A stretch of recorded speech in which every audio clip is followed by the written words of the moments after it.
Shalom, I'm Nir Menusi, and this is our weekly Soul of the Parasha class for this week's Parasha, which is Chayei Sarah. Chayei Sarah literally means the life of Sarah, the life of our first mother, the first matriarch. But although it's called the life of Sarah, it begins with her death. Sarah dies at the very second verse of the Parasha. We have a very interesting tension here between the name of the Parasha and what happens in it. It's called Chayei Sarah, the life of Sarah, but it talks about her dying at the very beginning, suggesting maybe that she goes on living even after she dies.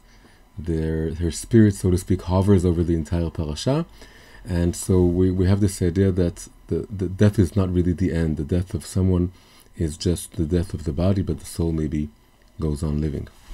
So our starting point for this week's shiur is we want to look at the verse describing Sarah's death, the second verse of the parasha, and then we want to look at what the Zohar says about this verse, and then from there we'll open up a very big and important topic. So let's start by looking at the verse. So the verse, I'm going to read it directly in English, says, "And Sarah died at Kiryat Arba," which means the city of four. That is Hebron, a town in the land of Israel, in the land of Canaan, as it was then called. And Abraham came to mourn for Sarah and to weep for her. Very simple, very straightforward verse. But in the Zohar, nothing is as it appears. Nothing is as it appears. And there's something far deeper going on. And then the Zohar says the following. The Zohar says, Abraham and Sarah aren't just Abraham and Sarah. They symbolize the soul and the body respectively. Abraham symbolizes the soul, anyone's soul, the soul in general. And Sarah symbolizes the body. Again, the body in general. And Sarah dying means the death of the body, death in general. And what happens during death? And then the interpretation made by the Zohar is the following. It says that the body is made up of four elements, the four elements of ancient science: earth, water, air, and fire. And during our lifetimes, when the soul is in the body, then those four elements are integrated, they're bound together. And this is the meaning of the word Chevron. The word Chevron means connected, combined. So the four elements are connected during our lifetimes. But when Sarah died, then the body was broken up, taken apart into its four constituent elements. Kiryat Arba is here that the four elements are being revealed, because when the soul leaves the body, as we know, starts rotting and starts disintegrating. And so the body is breaking up into the four elements that used to be connected during while the soul was in the body. And then comes the biggest chidush, or the biggest idea that's innovated by the Zohar. What does it mean that Abraham came to mourn for Sarah and to weep for her? It means that although we may think that the soul is happy to have left the body, that it's some sort of release, that the body somehow imprisons the soul or limits the soul or doesn't help the soul, reach its full potential, then that's not the case. The soul, once it leaves the body, it actually mourns the body. Abraham mourning and weeping for Sarah is the soul missing the body, hoping to reunite with the body, and regretting having left the body. The Zohar then goes on to describe what happens during the Shiv'ah, the 7 days of mourning for the deceased.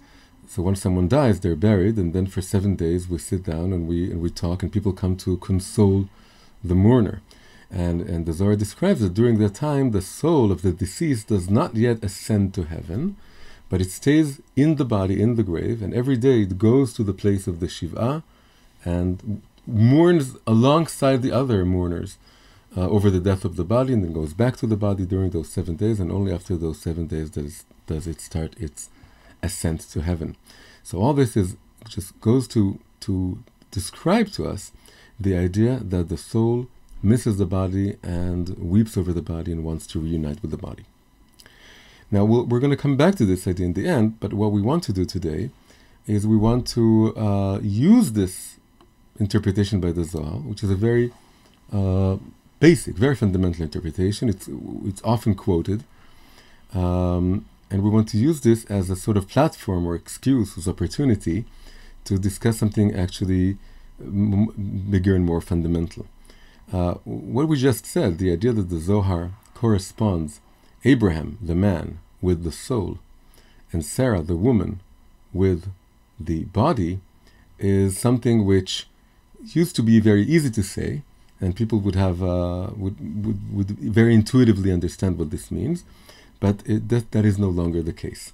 We are in an age of equality between men and women, an age of much suspicion regarding anything that whiffs of any kind of essentialist thinking, which is a thinking that says that there is a male and female spiritual essence, especially if that kind of essential thinking leads us into a place in which we say that men are better somehow, or superior, or in this case more spiritual than women. And however, this is a very, very fundamental idea in the Zohar, in Kabbalah, and in fact in also other mystical traditions outside of Judaism. It is something that was in what Jung, the psychologist, called this archetypal thinking, that humanity is thinking in archetypes, and those archetypes are very, very deep and ancient and fundamental, and they're widespread across many religions. And one of the characteristics of male and female archetypal thinking, again, we're talking first and foremost in the Zohar and in Kabbalah, but absolutely in other religions and civilizations as well, is this kind of correspondence that equates or sees a connection, an affinity between femaleness, between the female archetype and the body, nature, this world, physicality, and also corresponds maleness or the male essence to something that is above or beyond nature, to the world to come, to spirituality, to the soul. Now, to say that this idea, this kind of correspondence, is today politically incorrect would be a massive understatement. It's not just politically incorrect, it's something that is considered so offensive and so, to some people, ludicrous, and to some people just plain patriarchal, that it's something that is not only can hardly be said in modern educated circles, but it can almost not be thought. It's unthinkable to say those ideas. And this is a huge stumbling block for any modern person, or person who comes from the way people learn today and study today and speak today, and especially if you're coming from the academia. That's a huge stumbling block in coming across and trying to study seriously, not cynically or critically, but in a serious spiritual way, to study Kabbalah or Hasidut or any really ancient mystical tradition. It's a stumbling block because it appears to be something that was made up by human beings and made up for very bad reasons in order to control other people, specifically for men to control women.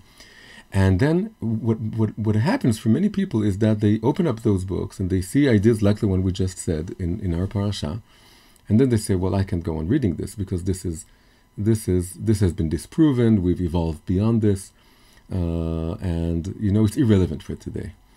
And then they just shut the book down and they move on. And then really this whole universe of ideas that come from Kabbalah and Hasidut is just being closed up. So many people, it's okay for them, and especially people are traditional, and it's very intuitive for them, but for others it's not. And for me personally, being a Baal Tshuva, a returnee to Judaism, who grew up in the modern secular world, Western world, went to the university, was very feminist, and so on, opening up those texts was immediately something that put me off, and was a big challenge to try and sort of take it apart, diffuse this bomb, and see how I can still study it. And it is my conviction, and anyone who studies Kabbalah and Hasidut, that these ideas, although they've fallen out of favor, are still very much relevant for today. They're very much relevant in order to deeply understand ourselves and our society and relationships and so on. And so what we want to do today is to try and sort of, like I said, diffuse this bomb and try and remove this stumbling block. And I'm calling this class Reconstructing gender essence. And what I mean by this is that what the academic world did to the notion of gender essence was something called deconstruction. They said, well, you think it's an essence, you think it's something natural, you think it's something eternal, you think it's something that's objective. No, it isn't. It's just a social construct. It was made up by a particular society, a particular group of people, i.e. Men, in order to control women, in order to subjugate women, and it's a social construct, and it differs from society to society, and you show this by deconstructing it. You show that everything we think we know about femininity and masculinity, we should deconstruct it, and then we see that there's no construct there at all.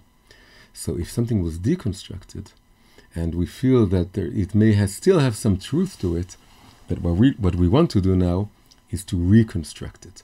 And reconstructing something after it was deconstructed is different than believing it naively or uncritically before the deconstruction. A reconstruction means we take into we're listening to the deconstructionists, we're listening to the criticism, we're seeing the truth of the criticism, but we don't want to stop there. We want to go one step beyond that, and we want to say, well, that's a good point. These are very good points that you're making, but I still think that there is, the ancients weren't talking nonsense, and they weren't so stupid as you think, and the fact that these archetypes are very, very solid and very widespread and very, they resonate with so many people, and they have resonated and still resonate with so many people, means there has to be something to them.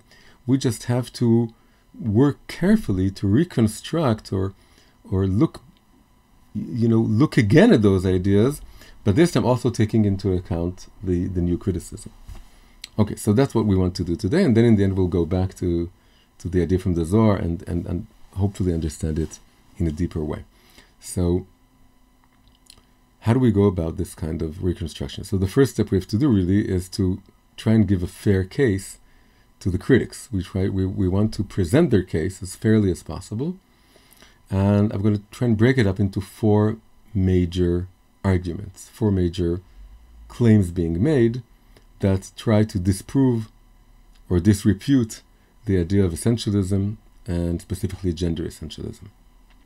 So I think the first point of criticism would be something like, who said that there are essences? How do you know that there is an essence? It's not something empirical. It's a concept. It's an abstraction. And this is really an argument against the ancient idea of the Platonic world of ideas. Right? Plato, Greek philosopher, said that beyond this world there is another spiritual world, which is the world of ideas or forms.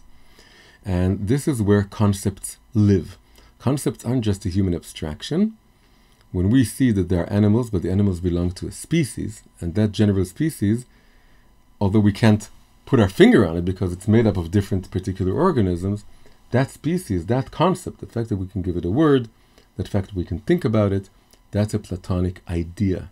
It's there in the world of ideas. There's an idea for a cat, there's an idea for a dog, there's a broader idea for a mammal, there's a broader idea for a vertebrate, and there's also a concept for good and evil, for human versus animal.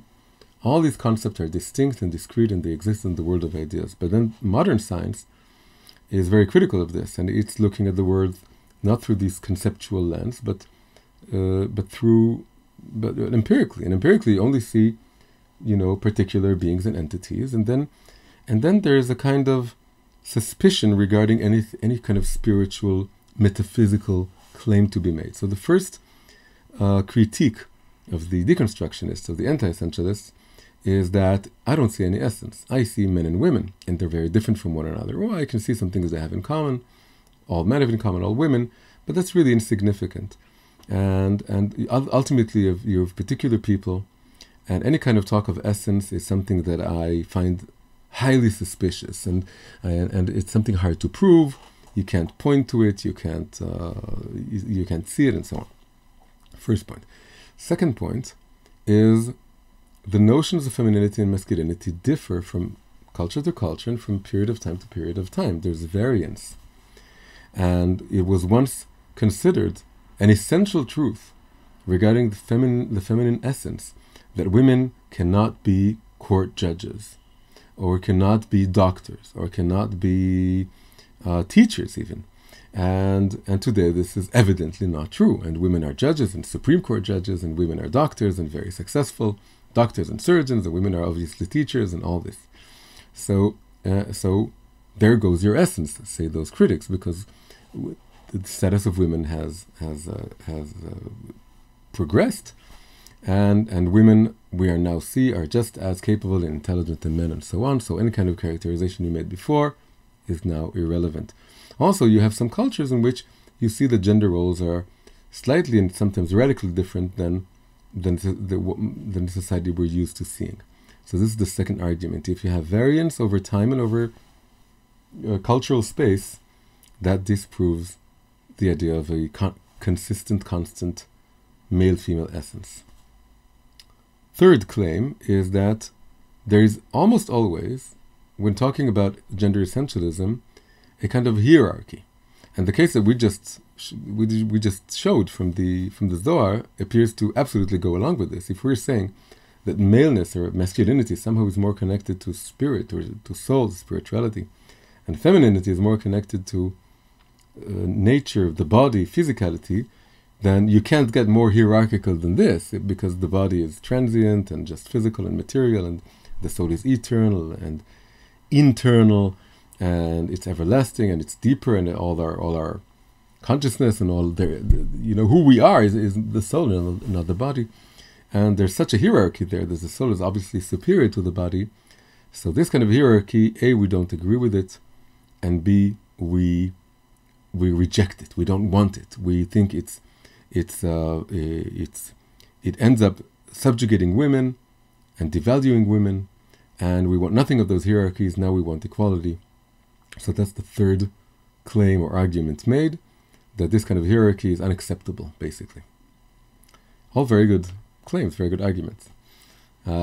Fourth and final argument is that all these kinds of essences and ideas and hierarchies, they come from, this is one interpretation of the world, very common among postmodern thinkers, is that ultimately it all comes from power. There is someone who's more powerful who wants to exercise their power. And then they make up metaphysics in order to justify an existing or something that you want to have, a power scheme. And in this case, we have men being more powerful, ruling society, governing society. They want to govern women. And then they make up the metaphysics to justify this kind of power scheme or power relations. And then they flatter themselves by saying that they are spiritual and higher and superior, and women are inferior, and then it helps them maintain the power relations that they have. So all this is started out in the academia, but has become extremely widespread. People are talking about this, and it's become almost taken for granted. So how to proceed from here?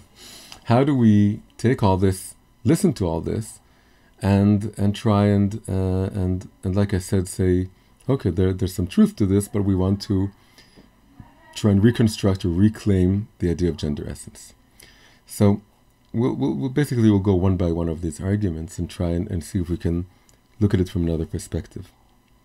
So the first argument was all about saying that in this world we don't see essences, and maybe it's just a metaphysical invention.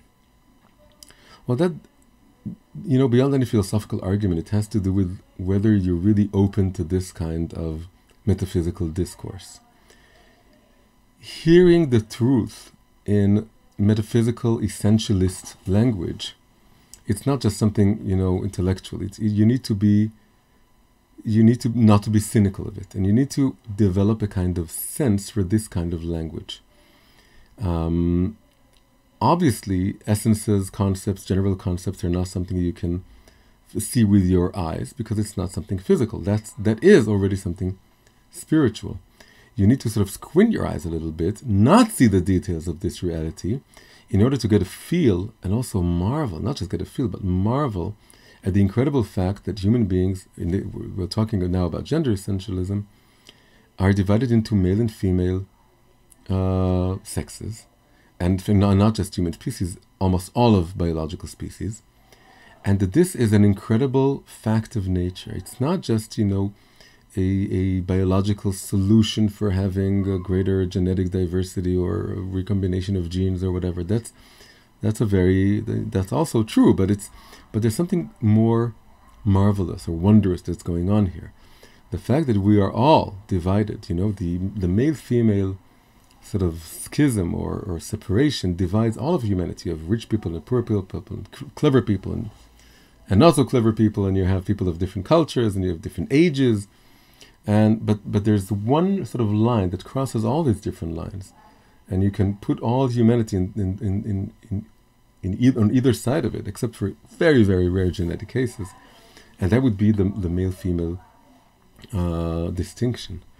It's like two banks of a river. It's something very fundamental. Whoever you are, wherever you are, you're either male or female. You either inhabit a male body or you inhabit a female body. And these bodies there are some essential differences. And you have to remember, by the way, the word essence isn't just talking about some metaphysical concept or Platonic idea. When we talk about, in philosophy, there's a distinction between an essential property and an accidental property. So, for example, my sweater is made of wool and it's blue. But it's two very different properties, because the fact that it's made of wool is an essential property of sweaters. All sweaters are made of wool. But and if there happens to be one that's made of something else, and it's still called a sweater, that would be the exception to the rule, because basically sweaters are wool.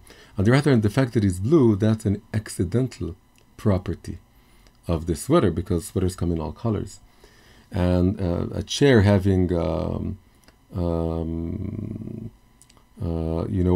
legs or 4 legs, that is an accidental property. But the fact that you can sit on it, that's an essential property. All chairs must have the property of being able to sit in them, otherwise it wouldn't be a chair. So essential means something that is part of the basic core of something's being, that you can't separate the two, that it's part and parcel of what it is. So when you look at the male and female bodies, our souls and our psyches, they're different, but you look at the bodies, including the brains, that leads us into the more psychological or internal world, then there are essential differences. You don't need to believe in essences to see that there are essential differences.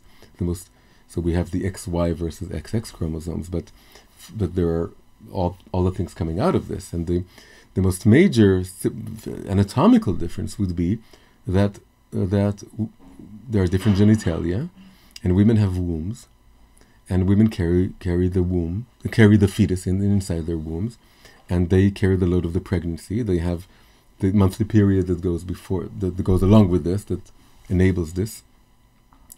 And men don't have this. And the fact and of course there are many other differences. There are hormonal differences, and there are differences in size and body and muscle mass and all this. It's always a spectrum. There's always weaker men and stronger women, and women who are more effeminate, and men who are more men who are more effeminate, and women who are maybe more masculine in some ways. But this spectrum does not negate the fact that there's also a binary, a very deep, very real, very simple binary, at least on the physical, anatomical, genetic, hormonal level. And that is something that, we are made up of a lot of different parts, but the fact that holistically speaking, we all exist within bodies, and those bodies have that binary distinction, separation between them, means that you can see. It just means, like I said, squinting your eyes, taking away some of the details and looking at these general concepts that come about, and then you're able to make a generalization, and that generalization is really start seeing in your eyes, or grasping the truth of that general essence. So again, you have to get a feel for this, and you have to appreciate this, and to say, well, there are exceptions to the rule, and there are different people and all this. Yeah, this has to do with the details and with the particulars. But if you don't look at the general concept, then you're able to really see this and appreciate this. And again, like I said, marvel at this. The fact that there are major differences, and they're very, very real. And you require a very high level of alienation from the body to disregard those very major differences. It's very different to live in a body which may someday contain within it another body of a human being and give birth to that body, than inhabit a body that will never have this, that does not have this potential.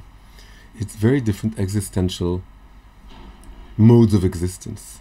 And so here we're able to, what we did here just now is to come from the perspective of the modern world, which doesn't see essences, doesn't believe in essences, and then to say, well, it's, again, squint your eyes, look at the broad differences, and you can really see, you can feel that there is something deeper and more fundamental that gives us the beginning of a concept of what femininity or masculinity are, and despite the fact that there's a multitude of men and women and particulars in this world. So that's the first point. And we haven't gotten to how does this go with identifying maleness with soul and or masculinity or femininity with body, but we'll get there in a minute. The second argument was that there is a variance over time and over cultural space. Well, again, this requires a little bit more looking into this. Yes, there are differences between cultures, but there are also some things that don't change. So if you look at the things that change, that's accidental, or that has to do with a particular case. But some things never change, and the biology never changes, for example. And the fact that women are the ones that give birth to children never changes, because that's not a social construct. It can't be a social construct.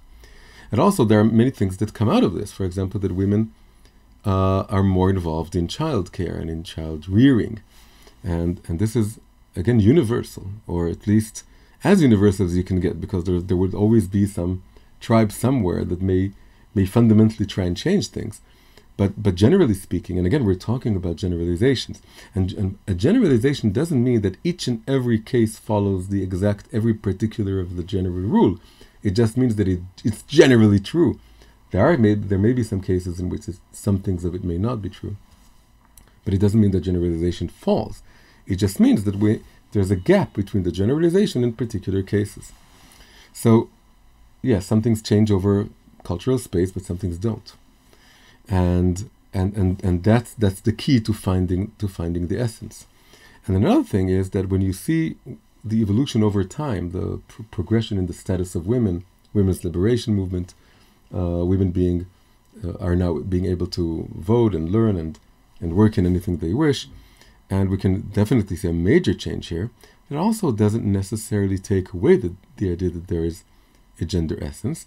It just means that there is an element of evolution and progression. There is a dynamic element to the essence. And in fact, in Kabbalah, this is a major, major topic, which is called the topic of the rise of femininity. In Aramaic, it's called Aliyat HaNukva, Hebrew Aramaic, and it talks about the feminine essence. There is a spiritual essence, but it evolves over the history of the world. The history of the world is a progression, amongst other things.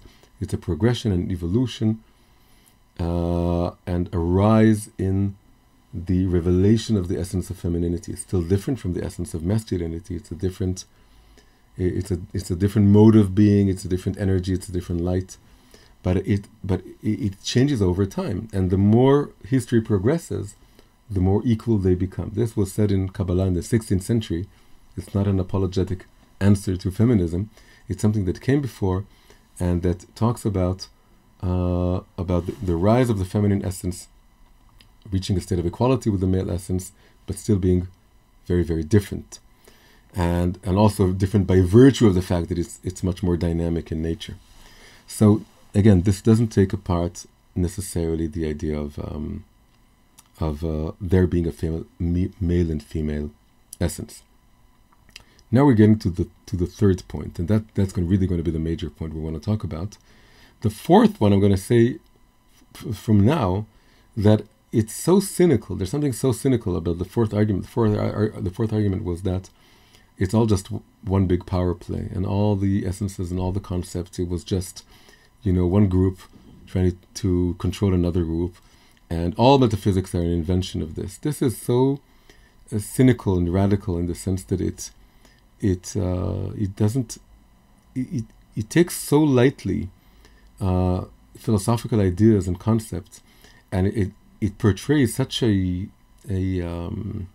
negative view of mankind, not just male kind or mankind in the sense of man, but of womankind also, and mankind in general, because it says that no one believes anything they say, and it's all just groups exercising power over other groups. And so I'm not saying that this doesn't exist in the world, and in as much as it exists, we need to deconstruct this. There is something to be said about this, absolutely, and we have to be very careful in not letting that, affect the way we understand gender essences or essentialism in general. But saying that this is like the whole picture of everything is just power, that's something that is I'm not going to address so much here. But what I do want to address is now two things, and that they go together. Again, the Zohar said, and the major characterization that we want to try and understand, or open our minds to this here, is this correspondence between masculinity and spirituality or soul, and femininity and the body. And this seems to be inherently hierarchical. So there's really two steps to be made here. The first step is, can this idea have some validity? Can we still see this as true in some way, and therefore see and here's a truth in the Zohar and in all of these characterizations? And then the second question would be, so what do you do with the apparent inherent hierarchy of this? So let's just look at, but we'll start with the first step. So let's look at this equation, or it's not really an equation, but it's this correspondence, like I said, being made between these two binary systems, body, soul, and female, male. So we'll start off with something very simple. Obviously, every man and every woman has both body and soul. So clearly, what we're not saying here, or what the Zohar is absolutely not saying, is that the men are souls and women are bodies, or when men are spiritual and women are not, they're only physical and so on. This obviously is not the case, because we all have bodies and we all have souls. It means something else. It must mean that there is a stronger somehow affinity or connection between what we understand as maleness and between what we see as soul, and similarly for female and body. And I think this can be argued for. And it goes like this. It's very simple, really. The fact that the women have a monthly period, have a womb, are able to be pregnant, they then feed their child from their own bodies, means that in a very deep way they partake in the cycles of nature, or are connected to the body, to the existence of the body, in a more radical, more direct way than men are. And this has nothing to do with a particular man or a particular woman, or even with the fact that some women may never have children, or because they can't, or because they don't marry to for some reason. This is something very different. It has to do with the potential to have that. The fact that a woman's body, by definition, is made so as to be able to carry another fetus, and to give birth and to feed it. And again, the monthly theory that goes along with this and is part of this, all this is a taking part of the physical realm, of the physical aspects of human existence, to a degree that men don't have. No man has this and cannot have this ever, because it's because they don't have that body. So men have bodies, but in a way, women are more connected, or are experience the bodily aspect of reality to a greater degree than men.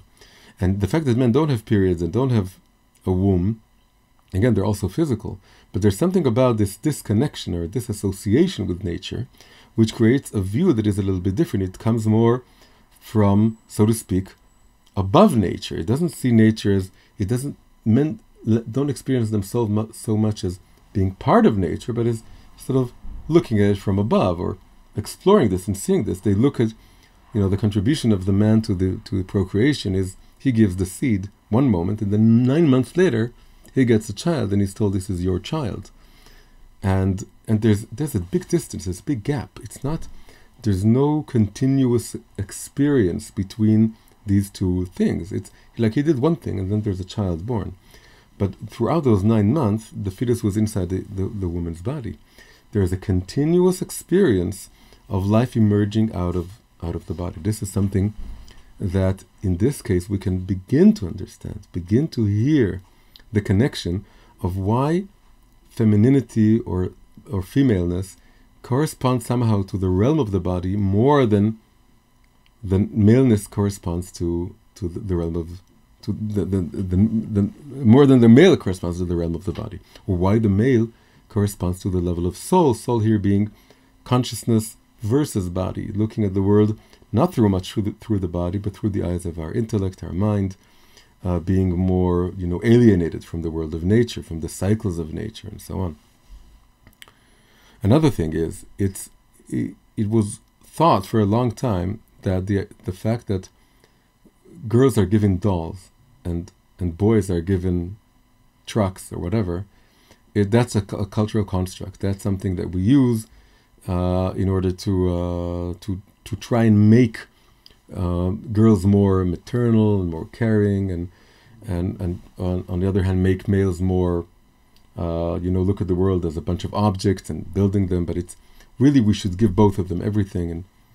But it has since been disproven by an experiment, or several experiments really, that shown that there is an attraction, not just for human babies, but also for monkey babies, that the monkey girl babies are attracted more to dolls, and the monkey male babies were attracted more to trucks and inanimate objects.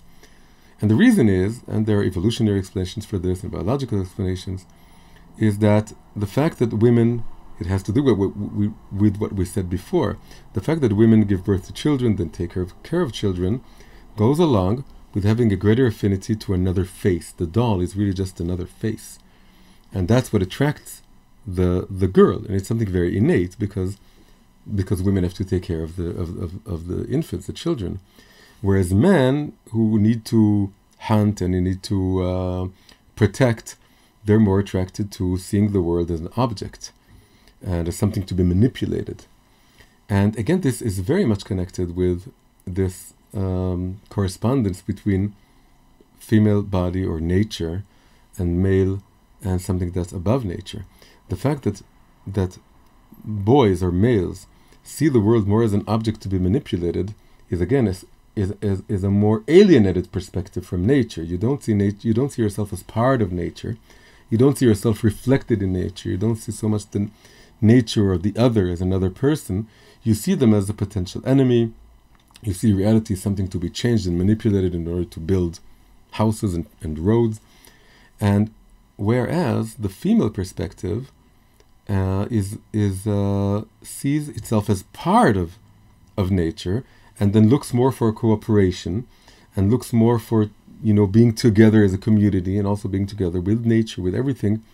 It's a perspective that's more embedded within reality, and sees itself as part of reality, and therefore sees the other as another subject, not as an object. Whereas the male perspective is again looking at more from the outside, seeing the world in a more disconnected or alienated fashion. So these are two ways of trying to get a grasp or a new understanding. Again, we're reconstructing something that used to be very intuitive, but now we're seeing it in a different way. We're seeing that it's not a simplistic equation: men are spiritual, women are physical, or men are more spiritual than women, or anything like this. It means that there's something about the male perspective which is, so to speak, disconnected from reality in some way, and is looking at it more from a higher perspective, whereas women see themselves more as associated, connected, embedded within nature, within reality, and are looking from this opposite perspective. And the fact that all men and women have both bodies and souls means that there is something called inter-inclusion. Inter-inclusion means that within every two opposites, each one contains an element of the other. And everything in reality is inter-included. And so all men have a feminine perspective and a masculine perspective within them, and all women have both perspectives also. But still, in a very deep way, the fact that men are situated within a male body, and the fact that women are situated or inhabit a female body, means that on a very deep sort of energetic level, then these souls, which are inter-included, they both have masculine and feminine aspects to them. All women, to some degree, when connecting to their physicality, can identify more with the female perspective, and have a greater affinity, existential affinity to the female perspective, whereas all men who are also inter-included souls with all elements within them, once they're situated in a male body, they have a stronger affinity to seeing the world from a male perspective. And again, it's an existential affinity. There's a story in the Talmud that says that Hillel and Shammai argued at length, right? There were two polar opposites, two polar perspectives. And they would argue, and then a bat kol, an echo, a divine echo, a prophetic echo came out and said, Elu ve'elu divrei Elokim chayim. These and these, both of these perspectives, are the words of the living God. V'halacha kebet Hillel, but the law should be decided according to the view of Hillel. Now, this very, very deep concept really is also telling us something about the relationship between gender essences and our complicated reality as inter-included beings. It says that on a spiritual level, Elu ve'elu divrei Elokim chayim, these and these are the words of the living God, both Hillel and Shammai are true, corresponds to the level of, to our subjective world. In me, within me, I have a male perspective and a female perspective. I have both. I'm inter-included. I'm made out of both. And the brain is a mosaic of female and male properties or elements. And so that on this level, it's elu ve'elu, these and these. I have both. But then all this subjective world inhabits a body that's not both male and female. It's either male or female. And the fact, and on this level, it's halacha kebet Hillel, means we have to decide it's either Hillel or Shammai. We can't have both. So again, there's these two levels. One of them is a complex level in which I have both the male and female parts within me. And the other is that ultimately I inhabit either a male body or a female body.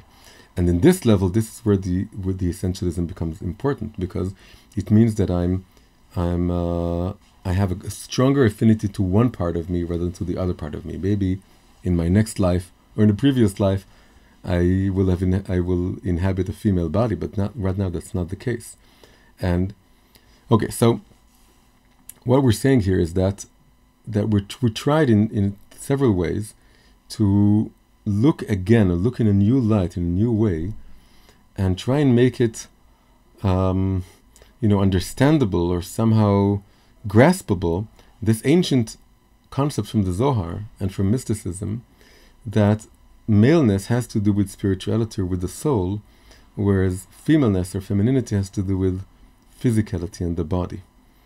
And also take into account the fact that everyone has both body and soul. And also when we're talking about a mosaic within, in our subjective world, that we're all made up of we're inter-included, we have both male and female parts, that also means that every individual is a unique mosaic. And therefore you can have some women for whom the male elements are stronger, and some men for whom the feminine elements are stronger. That's how a mosaic works. It's a very different combination and balance between all these properties. But all of these mosaics, all of these different personality types, and the very different women and women who aren't stereotypical women and men who aren't stereotypical men, Baruch Hashem, thank God, we don't want stereotypes, we want real people. And people have to be very complex and interesting and different and unique. But all of these unique mosaics, they all inhabit either a male body or a female body. And those bodies are also very different, but on a very fundamental level, all men have something in common and all women have something in common. So these things coexist. The fact that you can look at the particulars and particular people and don't see any essence, that's something very real. But you also need to be able to look at the other level and see the generalization, see the different bodies and their genetic and hormonal and anatomical makeup, and see that there are essences here that are present, and they exist, and they're true for each and every man and for each and every woman, but in a different degree, in a different sense. So all of us are elu ve'elu, divrei Elokim Chaim. This, we have both properties, but all of us also inhabit a body that's either Hillel or Shammai, either male or female, and only when we put this together can we understand really human nature. One of the things said by the anti-essentialists, the deconstructionists, is that that the gender binary is an illusion, that it's not true. It's not true. And so really what they're saying is that binary thinking is bad, and non-binary thinking in terms of a spectrum of male, female, and so on, that's good. And the answer to that is, well, that's a very binary way of thinking. If you really want to be non-binary, if you're saying binary is bad and non-binary is good, you're being binary. If you want to be truly non-binary, you have to say that there's truth to non-binarism, but there's also truth to binarism. That's really being non-binary. It's seeing the truth in binary thinking, and you're not throwing away the non-binary thinking because you're seeing the mosaics and you're seeing the individual makeup of people, but you're also able to see the binary essences, and that's truly being non-binary, is also finding room and seeing the truth in binary thinking. Okay, now we get to the most important point, which is really the crux of all this class. Okay, you can say, we can see that there is an affinity, a connection between femininity in the body and maleness and the soul, but this is deeply, awfully hierarchical. And it seems to suggest that one sex is superior, one gender is superior to the other gender, and that could lead to one gender ruling over the other gender, controlling them, and so on. But this is where the deepest part comes in. We started by saying that it's a chidush, it's a novelty. It doesn't go without saying that Abraham mourns for the body. Abraham mourns for Sarah, means it doesn't see the body as a kind of punishment or something that inhibits it or constrains it, and then it's just waiting to escape it. It wants to rule over it. That's not the thing. If the soul mourns and weeps over the body and misses the body and longs for the body, and it's not in order to control it, but because it's its partner in life, it means that there is a sense in which there's also an opposite hierarchy. There is a hierarchy that we can say that the soul is superior to the body. That hierarchy exists, no question about it. But there's also a reverse hierarchy. The reverse hierarchy being that the soul learns from the body. The soul is indebted to the body. The soul is helpless without the body. The soul needs the body to learn. And in fact, very specifically about Avraham and Sarah, it was said in the previous parasha that God told Avraham, everything Sarah tells you, heed her voice. Listen to what she tells you, because the Jewish sages explain, she is the superior prophet. She has the higher prophecy. You're less of a prophet than she is. And therefore, when she tells you to do something, when she tells you, I prophetically see that this is the truth, you must heed her voice and listen to what she's telling you. And so this concept reverses the hierarchy. We have one hierarchy, but then we have another opposite hierarchy. And what I want to say now is that Judaism differs from many, maybe most other religions and metaphysical systems in the sense that it has a very different perspective on the relationship between body and soul. And what differs is that there are really these complementary hierarchies, and they balance each other out. And not only do they balance each other out, well, we can say that they create what I call a deep equality. What is a superficial equality? Superficial equality is saying nobody is better than anyone else, and therefore we're all equal. And you must never ever say that A is superior to B or B is superior to A, because that would lead to inequality. So just never think in hierarchical terms even. Just say that everyone is equal. Only think in horizontal terms, not in vertical, hierarchical terms. So I call this superficial equality. Why? Because in this kind of equality, nobody can learn from anyone else. Because no one is better than anyone else, or at least we can't acknowledge the fact that anyone is better in anything than anyone else, because they're all equal. But there's also something that I call deep equality. Deep or complex equality, we can say, is made up or is born out of two complementary and contradicting sets of hierarchies. We need two hierarchies, one in which A is superior to B and one in which B is superior to A. And they're both real because A is better in some things, or A by nature sees something that B doesn't, and B by nature sees something that A doesn't.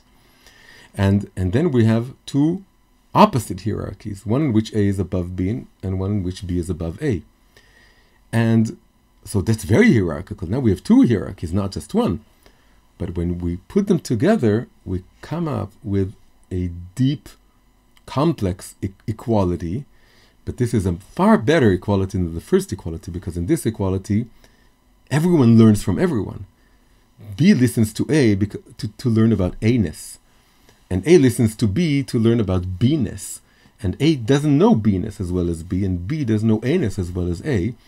And when we're able to see the superior element of each and every part of the group, then we have hierarchies, but we also these hierarchies lead us to a kind of complex or deep equality.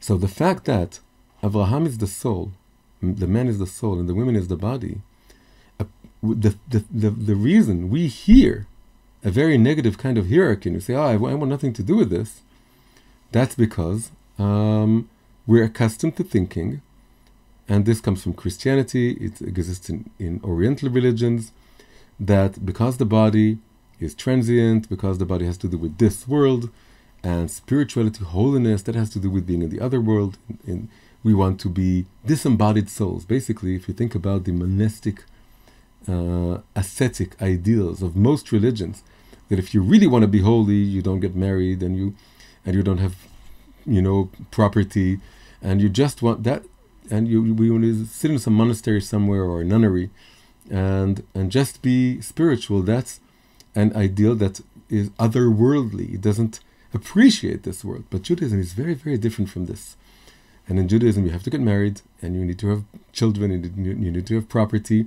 And in fact, all of the Jewish metaphysics, all of Jewish theology is all about, at the end of the day, making this world a dwelling place for divinity. This world, not the other world, not the other world. We're not here just to overcome the body and to leave the body and to be spiritual or to be disembodied souls. We're here in order to consecrate this world and rectify this world and make this world a dwelling place for Hashem. So ultimately, it's nature, it's the feminine element that we want to sanctify here. We need to have both hierarchies in order to understand this. So, Abraham being the soul and Sarah being the body, there's one element. There's the one here. So, what are the two hierarchies here? So, the one hierarchy is that obviously there's something about the soul that's greater than the body. The body has a limited perspective. The soul can be connected to some higher truth and so on. But once God tells Abraham, everything Sarah tells you, you should heed her voice. He has the greater prophecy. Everything changes. Now we see that despite the fact that Sarah is connected more to the body, to reality, to this world, and which we would think is inferior, there's something about this connection, the deeper connection to the body in this world, which is a vessel for a higher kind of prophecy, or a higher kind of truth than Abraham, the spiritual type, can appreciate. And when he looks down at Sarah, he sees a reflection of a higher truth than the one he can grasp. And so now we have these two hierarchies playing out. And actually this repeats itself in Chassidut in many, many different ways, many different variations. For example, it's said that the light that comes from above, a light of Torah or prophecy, that's a very high light. But then once it reflects in our own consciousness and in our reality and in our actions and goes up again, this returning light is called the light that goes from the bottom up, which is a feminine light, because it starts in nature and goes up. This light goes higher than the first light. It reaches a higher level. It exposes a higher truth. And so again, this is a very, very basic motif in Kabbalistic Hasidic thinking. And that really changes everything. And now we're going to connect this to the Lubavitcher Rebbe when teaching this parasha and this bit from the Zohar that corresponds Abraham to the soul and Sarah to the body. He connects this idea to a very beautiful Torah Chidush from the Baal Shem Tov, founder of Hasidut. And now we're going to close everything up. So the Baal Shem Tov is looking at a verse from later on in the Torah. It's a very beautiful verse, but the Baal Shem Tov gives us a far deeper understanding of it. So the verse says, if you see the donkey of one who hates you lying down under its burden, and you shall refrain, or you should think that you should refrain from helping it. I don't want to help my enemy. No, don't do this. You shall help together with it. You should help him, despite the fact that it's the donkey of the person who hates you. Don't hold, grudges, and don't be resentful or vengeful, and help him despite the fact that he's your enemy. Okay. So that's a beautiful idea in and of itself, but the Baal Shem Tov does something incredible with this. And what he's doing is he's taking the word for donkey in Hebrew, which is chamor, and then he's saying, the word chamor, if you permute the letters, it could be read as chomer, and chomer means matter or body. So now the whole verse is reframed in a totally different way. It's not the donkey of one who hates you, it somehow has to do with the body, with physicality. So then comes this new reading, Hasidic Baal Shem Tov reading of the verse. And it goes like this. Now, the same verse, we should read it in a different way. If you see not the donkey, but matter, chamor, a chomer, which is the letters of chamor. If you see the chomer, your body, as something that hates you, right? It's not the donkey of someone who hates you, but it's our perspective. If you see the body as something that's antagonistic to who I am the soul. I am a soul. I want to serve Hashem through the soul, and the body is just interrupts me. It interferes with me. It's my enemy. I want to get over the body. The body is full of desires, and it's full of and then you see it lying down under its burden, which means it's not moving, it's not budging. You want to do your religious duty, you want to do the commandments, you want to pray, you want to learn Torah, but the body doesn't move, it doesn't budge, it wants to go in another direction, or it doesn't want to go anywhere. And again, you should think, I now see that we can't see the remainder of the text, but I'm going to move it in a minute. You should refrain from helping it. Then you think, so I need to treat it harshly, right? If the body is my enemy, and I need to maybe, be a little bit cruel to it. I should treat it harshly. I should look down on my body, and I should tell my body, stop, and don't do this, and don't do that, and I want to be above you. And then the Baal Shem Tov says, and now I'm going to have to move. Oh, here I can do this. Beautiful. Uh, you shall help together with it. Don't think that way, says the verse according to the Baal Shem Tov's reading. Don't think that if your body is pushing you in another direction and telling you something else and is stopping you, don't think you should treat it harshly. Don't see it as your enemy.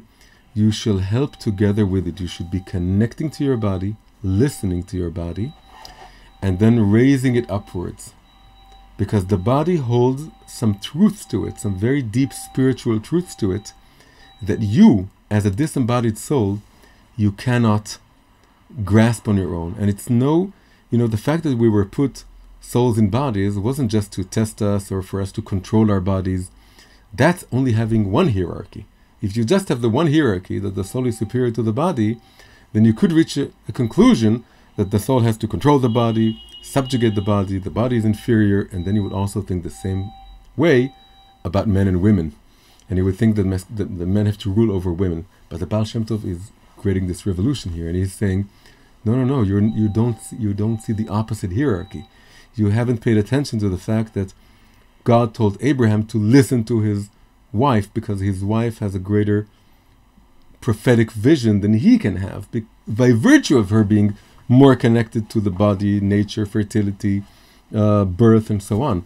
There's a truth to the body within each and every one of us that you should help the body raise up. Don't see the body as your enemy. Don't see it as something that you devalue, as something inferior, but see it as something that can also teach you. The body can also teach the soul. And the Alter Rebbe said this. The Alter Rebbe is the first Rebbe of Chabad, of Hasidut Chabad. He said something incredible. He said that we usually think about the soul as giving sustenance to the body, right? That the body needs the soul to exist. Otherwise, it, like we saw in the Zohar, it breaks up into its parts and it doesn't. It's not integrated anymore, and so on. But in the future, he said, and when Hasidic masters talk about the future, they're talking about something that we need to actively pursue, and it's something that is already happening. And so this level, that's what Hasidut is all about, is trying to realize future prospects now. He says in the future, the body will nourish the soul. Not the soul will nourish the body, but the body will nourish the soul, which means the soul will learn from the body. And this is the opposite hierarchy. This is the hierarchy in which femininity is superior to masculinity, in the sense that its intuitions, its connection to reality, its connection to the body holds a deeper secret, deeper mystical truth than what the soul can attain in and of itself. This is why Abraham is mourning over Sarah, longing for Sarah. Now he doesn't have this body prophecy that he received through her now that she passed away. So I hope you see what we try to do in this class, right? We have to finish now, and what I really try to do is take this idea from the Zohar that is, like I said, a big stumbling block for people. They say, well, I can't go on reading this because if you say that masculinity equals or is equated with spirituality and femininity is equated with physicality, that's so patriarchal, I can't even listen to this. But we try to see, that there is a truth to this correspondence. This is reconstructing gender essentialism. And also that this truth isn't a negative one, because it's not just a plain, straightforward hierarchy of soul superior to body. There are really two levels, two dimensions to this story. There is a level in which the soul is superior to the body, and in which Sarah learns and follows Abraham. But there is another hierarchy, an opposite complementary hierarchy of everything Sarah tells you, listen to her voice. Shma bekola. If you take the words Shma bekola, listen to her voice, heed her voice in Hebrew, and you do the gematria, the numerical value of just these two words, Shma bekola, it has the same numerical value as the word metziut. Metziut is reality. The voice of reality, which women are stronger at hearing and conveying, and that's a higher prophecy. It reflects a higher truth, a higher prophecy than the prophecy that Abraham, who's not so much connected to Metziut, to reality, can attain. So this correspondence made by the Zohar can be seen as valid, and not only can it be seen as valid, but it's not as bad as you think. In fact, it's very, very beautiful. It means that there are two complementary perspectives, one in which the feminine learns from the masculine, and one in which the masculine learns from the feminine. And this is really what was stressed in this bit from the Zohar.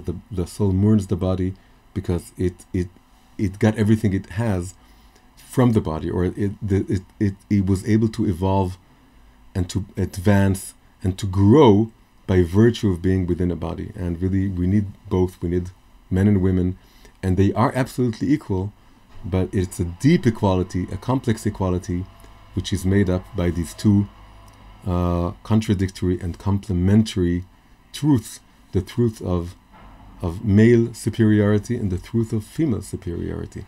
And together that creates the true, real equality between femininity and masculinity.